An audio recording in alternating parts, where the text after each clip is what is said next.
According to the Media Research Center, the David Duke unsolicited endorsement of Donald Trump that got 6 times more coverage, network coverage, than Mateen's support of Hillary Clinton. Now, if you want more proof that the mainstream media is utterly biased, abusively biased against Donald Trump, we have that too. Another study from the Media Research Center compares yesterday's coverage of Hillary Clinton's latest email scandal to the days-old controversy over Trump's Second Amendment comments. Now, MRC, again, they crunched the numbers. What do they find?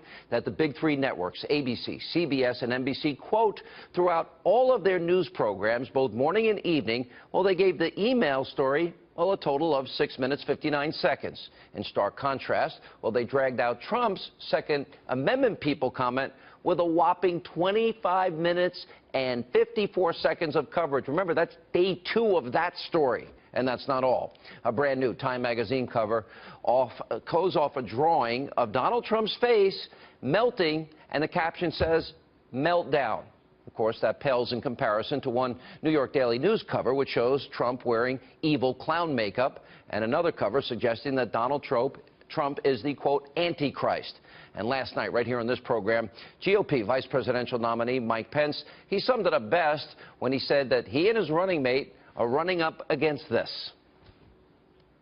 The father of the terrorist who took 49 lives in Orlando attended a Hillary Clinton rally, was on television for more than an hour, said later to the press that he was there because he thought Hillary Clinton was, quote, good on national security, and that got a fraction of the attention that was paid to statements that Donald Trump made in support of the Second Amendment and in support of people that advocate for it. So it just shows you what we're up against. But as I said here in Dayton today, you know, it's 2 on 1. The media is going to continue to do half of Hillary's work for her.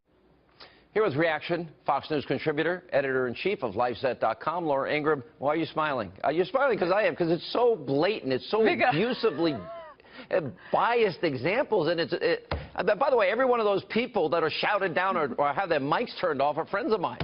Yeah, you know all of them. I do too.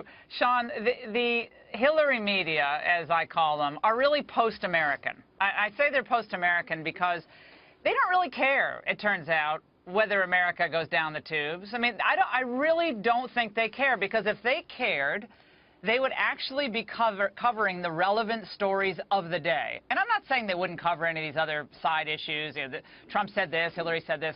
But on the main issues that are affecting the lives of most Americans, about America's economic decline, our foreign policy, great challenges in national security at the border, with these trade deals that we're being cheated on, they would actually be covering these stories. They would actually be suing in court to get these emails that Hillary Clinton, many of these emails she didn't turn over to congressional investigators. Has anyone ever asked, why is it that Judicial Watch has to always go after these documents? That's such a good point. Where's the New York Times?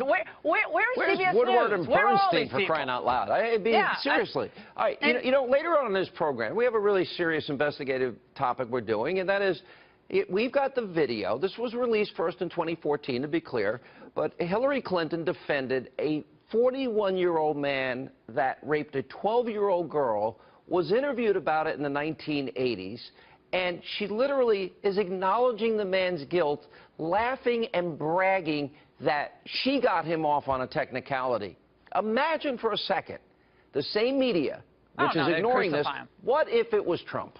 No, they would crucify him. And Sean, this is why the never-Trumpers, the Republicans who are throwing in with Hillary Clinton, really are so disappointing, because they know what's going on, and they are kidding themselves if they think that Rubio or Jeb or Kasich wouldn't have been put through the meat grinder of the left-wing media in a similar fashion. They did it to Romney. They did it to McCain. Yeah, poor Mitt Romney.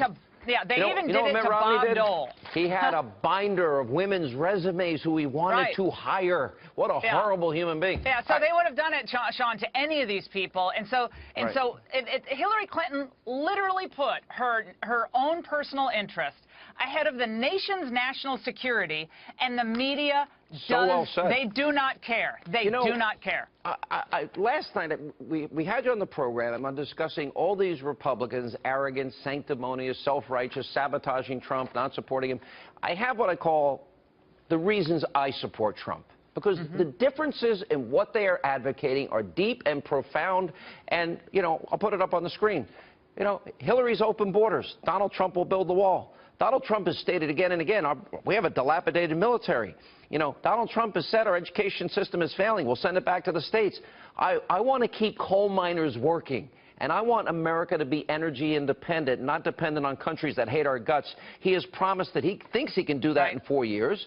On this one issue of judges alone, originalists versus activist leftists that she'll put on, he's going to cut taxes. He wants to reduce the size of government. He said he'll repeal Obamacare. He can actually say the word radical Islam. Oh, but he's not a conservative. He's not a conservative, and he'll protect the Second Amendment. You know, and he says he's pro-life.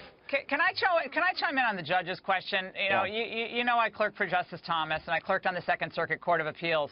This is an issue that we as conservatives claim that we care about. Like this, that the constitutional interpretation matters, statutory interpretation matters.